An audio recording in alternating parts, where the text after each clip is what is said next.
Bonjour à tous, je suis très heureuse de vous retrouver pour ce nouvel épisode d'On passe à table. Cette semaine, nous vous emmenons dans le quartier du Kama et plus précisément dans le 5e arrondissement de Marseille où nous allons rencontrer Lucas et Alix, respectivement chef et sous-chef du bistrot Sassi. Et ils vont nous présenter leurs recettes. Allez, on y va.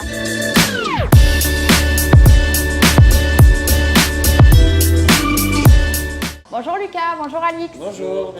Merci. Qu'est-ce que vous allez nous préparer aujourd'hui? On va vous faire des panis au vin d'Alanout et du tarama de haddock. On vous suit en cuisine? Avec plaisir.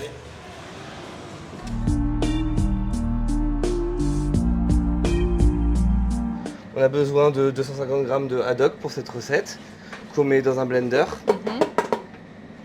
Ensuite, on a besoin de pain de mie, 150 g. D'accord. Donc on les coupe en petits cubes, Oui, c'est mieux? pour que le blender puisse mieux mixer le reste. Hop. De jus de citron, 90 g.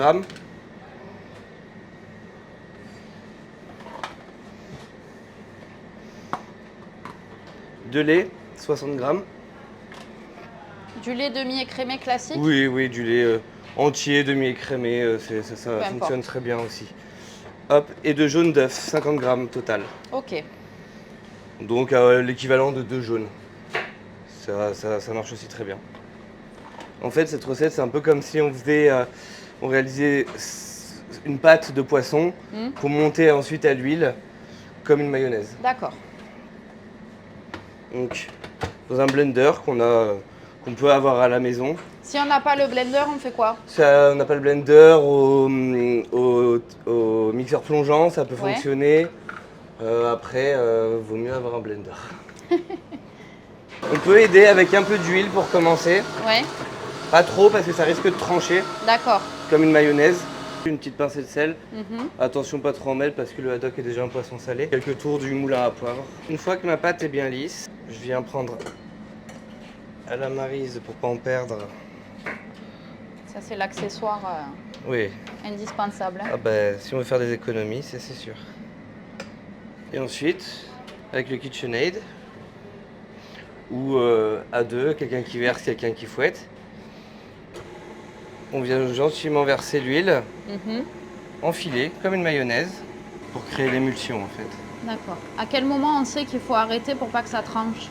Ah, en fait, une mayonnaise, quand elle va trancher ou quand ça va trancher, on le voit sur les bords. D'accord. Que ça commence à se séparer, ça fait des petits points d'huile. Et c'est à ce niveau-là qu'il faut arrêter de mettre de l'huile, laisser tourner ou continuer à fouetter un peu plus fort pour réincorporer l'huile dans la préparation. Donc là, j'arrive à la fin de mon incorporation de mon huile. Donc, vous pouvez le voir, ça a bien monté. C'est bien assaisonné, s'il y a besoin de rajouter du sel, un peu de citron, on peut rajouter. Ok. Là, elle est bonne.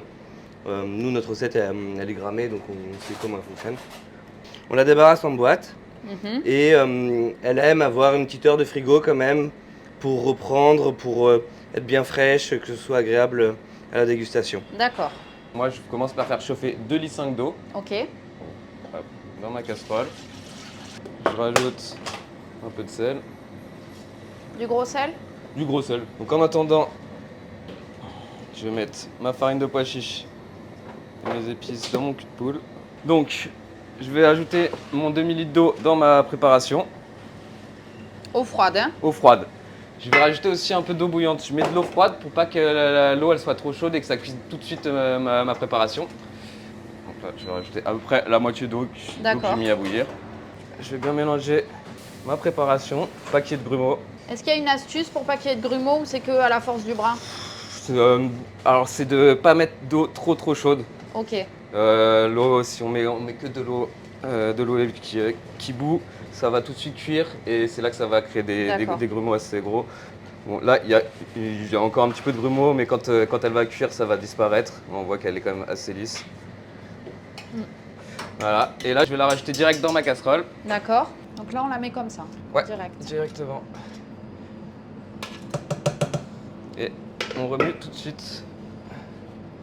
On va faire attention parce que vu que la pâte au milieu est assez épaisse et que sur le côté, l'eau elle est beaucoup plus liquide, ça risque de gicler et s'en mettre sur les bras. Ça fait assez mal. Là, on voit que ça s'est bien incorporé. La pâte est assez lisse. Et là, on va laisser cuire une dizaine, quinzaine de minutes. Ok. On veut que ça soit une pâte assez épaisse, un peu comme une pâte à choux. Oui. Une fois qu'on aura la bonne texture, on n'aura plus qu'à la mettre sur une plaque pour la faire refroidir. Et on laisse à feu moyen. On laisse à feu moyen. On remue de temps en temps, pas besoin de remuer beaucoup ou énergiquement, juste de temps en temps de décoller un peu les bords, Ouais. un peu au milieu. Là, ça fait une dizaine de minutes que ma pâte elle cuit. On voit que la pâte est vraiment Bien épaisse. bien épaisse. Là, c'est la texture idéale. Et là, je vais la débarrasser en plaque. Donc on la débarrasse dans un grand plat sur du papier cuisson. Oui, c'est mieux. Alors, pas obligé de mettre du papier cuisson. En refroidissant, elle va se rétracter un peu, elle va se décoller toute seule. Nous, on préfère, c'est pour l'hygiène, tout ça, c'est quand même plus cool. Donc là, plus qu'à la laisser refroidir.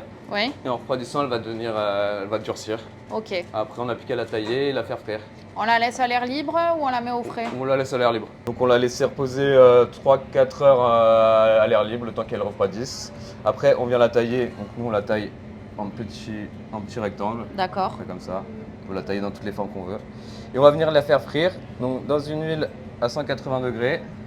Je vais en prendre une petite dizaine. Et on va les laisser 2-3 minutes. Ok. Si on n'a pas la friteuse, une poêle avec de l'huile à la Une maison, poêle avec ça de fait l'huile, l'affaire. Ça fait l'affaire. Ok. Tellement. Ça fait 3 minutes. On voit nos panistes sont bien dorés. Mhm. On va les sortir. On les met dans un sopalin pour absorber l'huile et on les sale tout de suite. Ça permet de les garder croustillantes. Une petite touche de verdure, ça fera pas de mal. Et voilà, c'est prêt. Et bon appétit. Merci beaucoup.